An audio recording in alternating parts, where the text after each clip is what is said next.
Sri Balaji grand Kumbakonam. இந்த ஹோட்டலோட tariff இது. நான் கொஞ்ச நேரத்தில் திருப்பியும் காட்டுறேன். இது அவங்களோட டாய்லெட்டு சிறப்பாக சுத்தமாக இருக்குது. சுத்தமாக இருக்கும்.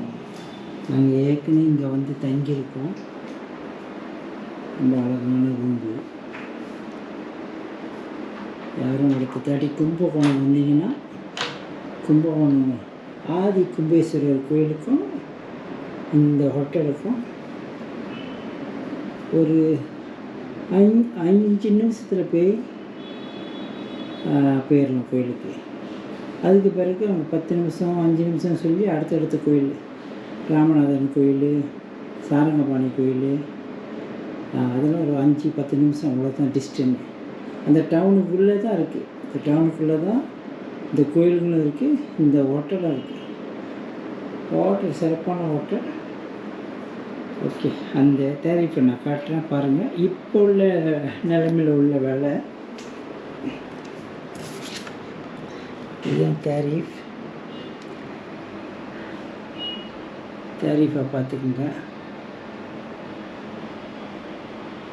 இது வந்து 2026 மார்ச் மாதம்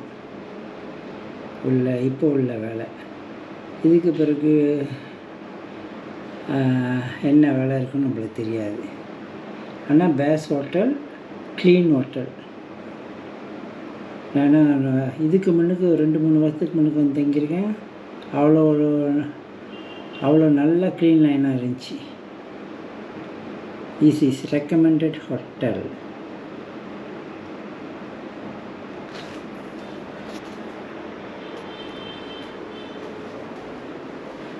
ரெண்டு ஹோட்டல், காஃபி மேக் எல்லாம் இருக்குது.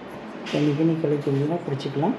கீழே வந்து சின்ன கேன்டீன் இருக்குது. அதில் சாப்பாடு இருக்குது, தோசை, இட்லி எல்லாம் கிடைக்கும். ஓகே,